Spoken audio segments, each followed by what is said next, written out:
നമസ്കാരം. മലയാളി വാർത്ത ഇൻസൈഡിലേക്ക് സ്വാഗതം. ഇന്ത്യയുടെ തന്ത്രപ്രധാന പ്രദേശമായ ചിക്കൻ സ്നെക്ക് എന്നറിയപ്പെടുന്ന സിലിഗുരി കോറിഡോർ, ആ സിലിഗുരി കോറിഡോറിൻ്റെ സുരക്ഷയ്ക്കായി നാലാമത്തെ സേനാത്താവളവും ഒരുങ്ങുന്നു. നാലാമത്തെ സേനാത്താവളം മിസോറാം കേന്ദ്രീകരിച്ച് മിസോറാമിലെ പാർവയിലൊരുക്കാനാണ് കേന്ദ്ര സർക്കാർ തീരുമാനം.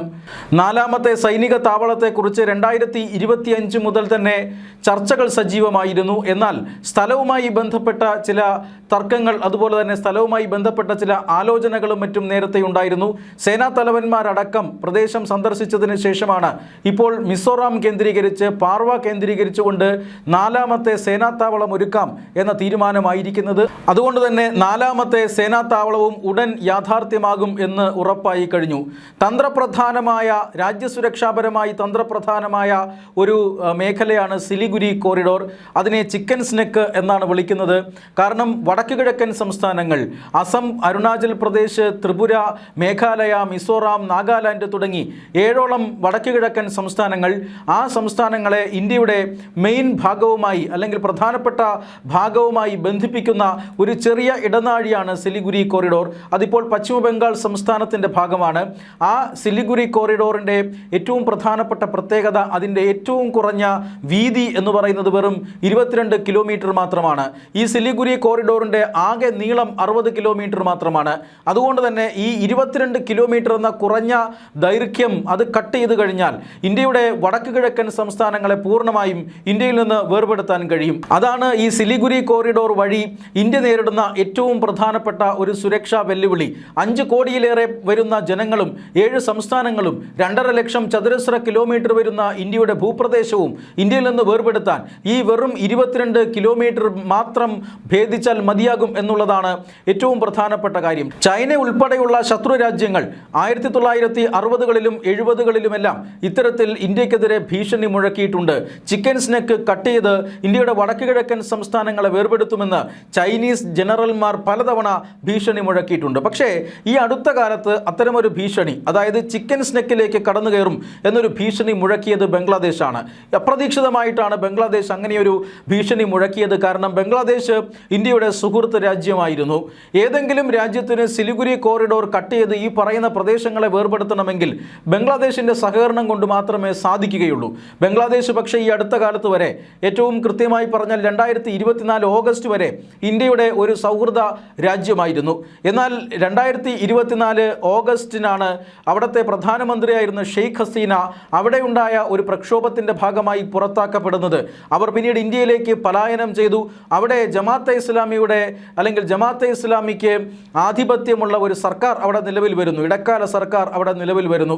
നൊബേൽ സമ്മാന ജേതാവായ മുഹമ്മദ് യൂനസിൻ്റെ നേതൃത്വത്തിലാണ് അവിടെ ഇടക്കാല സർക്കാർ രൂപം കൊണ്ടത്. ആ സർക്കാർ വന്നത് മുതൽ ഇന്ത്യ വിരുദ്ധ നിലപാടുകൾ ബംഗ്ലാദേശ് സ്വീകരിക്കാൻ തുടങ്ങി. ബംഗ്ലാദേശിലെ മതന്യൂനപക്ഷങ്ങളായ ഹിന്ദുക്കളെയും മുസ്ലിങ്ങളെയും എല്ലാം ഈ സർക്കാർ അധികാരത്തിലിരിക്കുമ്പോൾ അവിടുത്തെ മത തീവ്രവാദികൾ വേട്ടയാടാൻ തുടങ്ങി. വലിയ കലാപമാണ് അവർക്കെതിരെ അഴിച്ചുവിട്ടത്. അവരുടെ വീടുകളും ആരാധനാലയങ്ങളും അതുപോലെ വ്യാപാരശാലകളുമെല്ലാം തീയിട്ടു. ഇതെല്ലാം കൊള്ളയടിച്ചു. മാത്രമല്ല വീട്ടിലെ സഹോദരിമാർ, അതുപോലെ തന്നെ അമ്മമാർ, ഇവരെയെല്ലാം ബലാത്സംഗം ചെയ്യുകയും ചെയ്തു. ഇങ്ങനെയുള്ള വലിയ കലാപമാണ് ബംഗ്ലാദേശിലെ സർക്കാർ പുറത്തായതിനു ശേഷം, ഷെയ്ഖ് ഹസീന സർക്കാർ പുറത്തായതിനു ശേഷം ഇടക്കാല സർക്കാരിൻ്റെ നേതൃത്വത്തിൽ അവിടെ അരങ്ങേറിയത്. ഇങ്ങനെ ഇന്ത്യ വിരുദ്ധ നിലപാടുകൾ പിന്നീട് ബംഗ്ലാദേശ് എടുക്കുന്നത് നമ്മൾ കണ്ടു. ചൈനയുമായും പാകിസ്ഥാനുമായും ബംഗ്ലാദേശ് കൂടുതൽ അടുത്തു. 1971 ഇന്ത്യ ഇടപെട്ടുകൊണ്ട്, അല്ലെങ്കിൽ ഇന്ത്യയാണ് ബംഗ്ലാദേശ് എന്ന രാജ്യത്തെ നിർമ്മിച്ചു നൽകിയത്.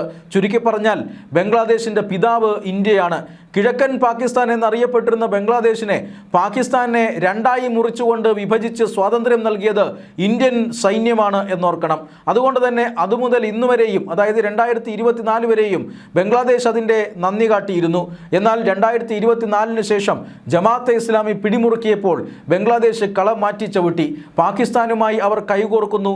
പാകിസ്ഥാനിലെയും ചൈനയിലെയും ഇന്ത്യ വിരുദ്ധരായിട്ടുള്ള ആളുകളെ ഇന്ത്യക്ക് നേരെ തിരിക്കുന്നു. സിലിഗുരി കോറിഡോർ അല്ലെങ്കിൽ ഞങ്ങൾ കടന്നു കയറുമെന്നും നിങ്ങളുടെ 5 സംസ്ഥാനങ്ങളെ അറുത്തുമാറ്റുമെന്നും പശ്ചിമ ബംഗാളിനെ സ്വാതന്ത്ര്യം പ്രഖ്യാപിക്കുമെന്നും ബീഹാറിനെ പിടിച്ചെടുക്കുമെന്നുമുള്ള ഭീഷണികൾ ആ കാലത്ത് മുഴങ്ങിയിരുന്നു.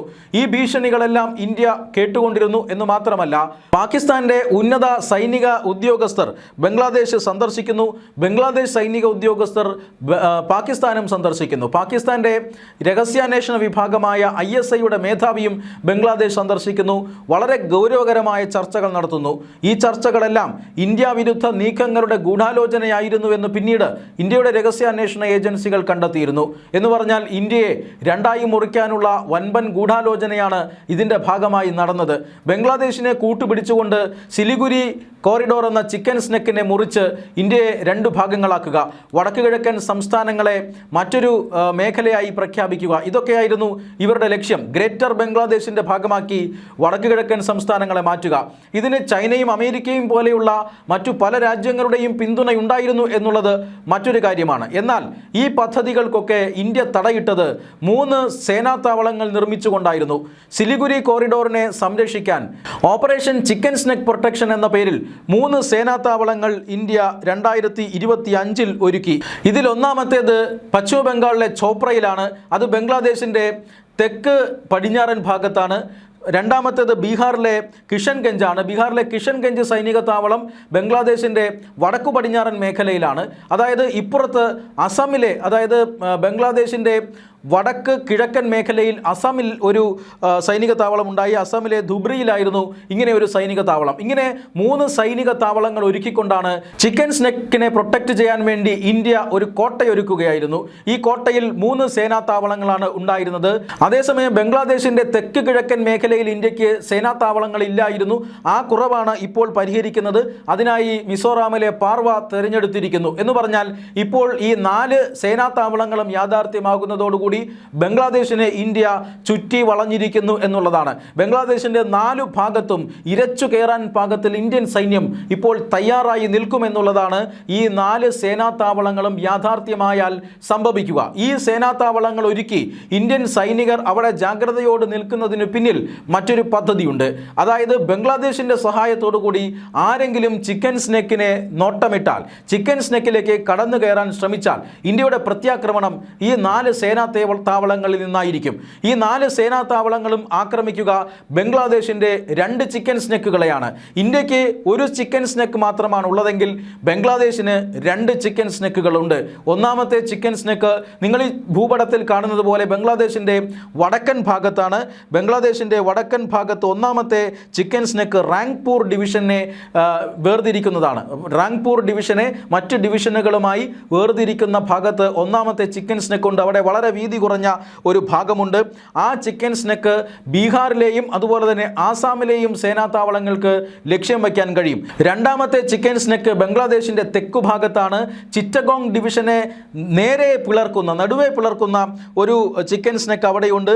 ആ ചിക്കൻ സ്നെക്ക് പിടിച്ചു കഴിഞ്ഞാൽ ഈ ചിറ്റഗോങ് ഡിവിഷൻ്റെ ഏറ്റവും വലിയ ഡിവിഷനായ ചിറ്റഗോങ് ഡിവിഷൻ്റെ വലിയൊരു ഭാഗം വേർപെട്ട് മാറും എന്നുള്ളതാണ് അതിൻ്റെ പ്രത്യേകത. ഈ 2 ചിക്കൻ സ്നെക്ക്, ബംഗ്ലാദേശിലെ ഈ 2 ചിക്കൻ സ്നെക്കുകളെയും ലക്ഷ്യം വെച്ചുകൊണ്ടാണ് ഈ പറയുന്ന 4 സേനാ താവളങ്ങളിൽ നിന്നും ഇന്ത്യൻ സൈനികർ നീങ്ങുക. ഈ 4 സേനാ താവളങ്ങളും ആക്രമണത്തിന് തയ്യാറായാൽ, അല്ലെങ്കിൽ ആക്രമണം തുടർന്നാൽ നിമിഷങ്ങൾക്കുള്ളിൽ തന്നെ ബംഗ്ലാദേശ് 3 കഷ്ണങ്ങളായി മാറും. അതുകൊണ്ട് തന്നെ ബംഗ്ലാദേശിന് ഇനി ഒരു കാരണവശാലും ഇന്ത്യയുടെ ചിക്കൻ സ്നെക്കായ സിലിഗുരി കോറിഡോറിനെ ലക്ഷ്യം വയ്ക്കാൻ സാധിക്കില്ല. അങ്ങനെ ഒരു 3 സേനാ താവളങ്ങൾ നിർമ്മിച്ചു കഴിഞ്ഞു ഇന്ത്യ. ആ നിർമ്മിച്ചതെല്ലാം ഈ പറയുന്ന ബംഗ്ലാദേശുമായിട്ടുള്ള നയതന്ത്ര ബന്ധം വഷളായതിന് ശേഷമാണ് എന്നുള്ളത് പ്രത്യേകം ശ്രദ്ധിക്കേണ്ടതാണ്. 2025 നവംബർ മാസത്തിലാണ് ഈ 3 സേനാതാവളങ്ങളും ഇന്ത്യ ഒരുക്കിയത്. അതായത് 2024 ഷെയ്ഖ് ഹസീന സർക്കാർ പുറത്താകുന്നു. അതിനുശേഷം അവിടെ ഒരു ഇടക്കാല സർക്കാർ രൂപീകൃതമാകുന്നു. ആ ഇടക്കാല സർക്കാരിൻ്റെ നയം, വിദേശ നയം ഇന്ത്യക്കെതിരാണ് എന്ന് ഇന്ത്യക്ക് മനസ്സിലാകുന്നു. ആ ഇടക്കാല സർക്കാർ ജമാഅത്തെ ഇസ്ലാമി എന്ന മുസ്ലിം സംഘടനയുടെ, മുസ്ലിം രാഷ്ട്രീയ പാർട്ടിയുടെ നേതൃത്വത്തിലുള്ളതായിരുന്നു. ലക്ഷ്യമായിരുന്നു. അതുകൊണ്ട് തന്നെ അവർ പാകിസ്ഥാനുമായി കൈകോർക്കുന്നു, ചൈനയുമായി കൈകോർക്കുന്നു, ഇന്ത്യ വിരുദ്ധ പ്രവർത്തനങ്ങൾ നടത്തുന്നു. ഇന്ത്യ ബംഗ്ലാദേശ് ബോർഡറുകളിൽ ഇന്ത്യക്കെതിരെ പ്രവർത്തിക്കുന്ന ലഷ്കർ ഇ ത്വയ്ബ പോലുള്ള ജെയ്ഷെ മുഹമ്മദ് പോലെയുള്ള ഭീകര സംഘടനയിൽപ്പെട്ട ഭീകരന്മാരെ കൊണ്ടുവന്ന് പാർപ്പിക്കുന്നു. ഇങ്ങനെയുള്ള പല പ്രവർത്തനങ്ങളും ബംഗ്ലാദേശ് ഈ കഴിഞ്ഞ കുറച്ച് സമയം കൊണ്ട്, അതായത് 2024 മുതൽ 2025 വരെയുള്ള സമയത്ത് നടത്തി. ഇത് കൃത്യമായി മനസ്സിലാക്കിയിട്ടാണ്. മാത്രമല്ല പാകിസ്ഥാനുമായി വൻ ഗൂഢാലോചന സൈനിക തലത്തിൽ ഇന്ത്യക്കെതിരെ നടത്തുകയും ചെയ്തു. ഇതെല്ലാം മനസ്സിലാക്കിക്കൊണ്ടാണ് ഇന്ത്യ നീക്കം ആരംഭിച്ചത്. ചതുരംഗം പോലെ മനോഹരമായി ഇന്ത്യ കരുക്കൾ നീക്കിയത്. ബ്രഹ്മോസ് അടക്കമുള്ള അത്യാധുനികമായ ആയുധങ്ങൾ ഉപയോഗിച്ചുകൊണ്ടുള്ള വിപുലമായ സജ്ജീകരണങ്ങളാണ് ഈ 4 സേനാ താവളങ്ങളിലും നടത്തിയിരിക്കുന്നത്. അതായത് 3 സേനാ താവളങ്ങളിലും നടത്തിയിരിക്കുന്നത് എന്ന് വ്യക്തമാണ്. 4ാം സേനാ താവളത്തിലും ഇന്ത്യ നടപ്പാക്കാൻ ഉദ്ദേശിച്ചിരിക്കുന്നതും അതുതന്നെയാണ്. ബംഗ്ലാദേശിനെ ചുറ്റി വളഞ്ഞുകൊണ്ട് ബംഗ്ലാദേശിൻ്റെ പടിഞ്ഞാറൻ ഭാഗത്ത് മുകളിലും താഴെയായുമായി 2, അതായത് വടക്കും കിഴക്കുമായി 2 സേനാ താവളങ്ങൾ, ബംഗ്ലാദേശിൻ്റെ കിഴക്കു ഭാഗത്ത് വടക്കും കിഴക്കുമായി 2 സേനാ താവളങ്ങൾ. ഇതാണ് ഇന്ത്യയുടെ ലക്ഷ്യം. അതിൽ ഏറ്റവും അവസാനത്തെ 4ാമത്തെ മിസോറാമിലെ പാർവ സേനാ താവളത്തിലാണ് ഇപ്പോൾ ഏതാണ്ട് ഒരു രൂപമായിരിക്കുന്നത്. ഉടൻ തന്നെ ആ സേനാ താവളവും യാഥാർത്ഥ്യമാകുന്നതോടുകൂടി സിലിഗുരി എന്ന ചിക്കൻ സ്നെക്കിനെ നോട്ടമിടാൻ ഇനി ആർക്കും ധൈര്യമുണ്ടാകില്ല എന്നുള്ളതാണ് ഏറ്റവും പ്രധാനപ്പെട്ട കാര്യം. ഇനി ആരെങ്കിലും അതിനെ തൊട്ടാൽ ബംഗ്ലാദേശ് 3 കഷ്ണങ്ങളായി മാറും എന്നതും ഇന്ത്യ പ്ലാൻ ചെയ്തിരിക്കുകയാണ്. നിമിഷങ്ങൾ മാത്രം മതി ഈ പ്ലാൻ എക്സിക്യൂട്ട് ചെയ്യാനായി.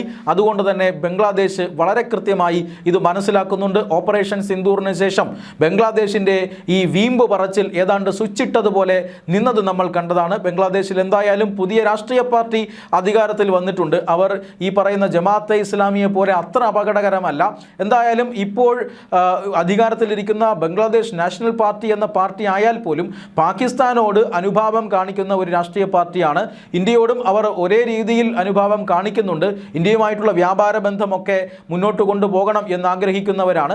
മാത്രമല്ല ഈ പശ്ചിമ ബംഗാൾ, ത്രിപുര, അസം എന്നിങ്ങനെയുള്ള സംസ്ഥാനങ്ങളിൽ നിന്നെല്ലാം അനധികൃതമായി കുടിയേറിപ്പാർത്ത ബംഗ്ലാദേശികളെ പിടിച്ച് പുറത്താക്കുന്നത് ഇപ്പോൾ ബംഗ്ലാദേശിന് അത്ര കണ്ട് രസിക്കുന്നില്ല.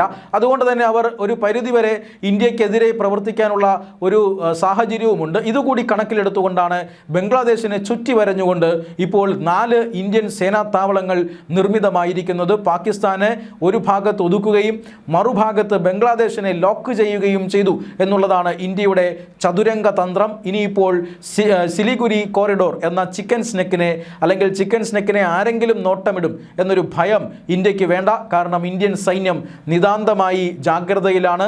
ചിക്കൻ സ്നെക്കിനെ രക്ഷിക്കാൻ ഇന്ത്യയുടെ ഓപ്പറേഷൻ ചിക്കൻ സ്നെക്ക് റെഡിയായി കഴിഞ്ഞു. ആ ഓപ്പറേഷൻ്റെ ഏറ്റവും അവസാന ഘട്ടം മിസോറാമിലെ സൈനിക താവളം വരും ദിവസങ്ങളിൽ യാഥാർത്ഥ്യമാവുകയും ചെയ്യും.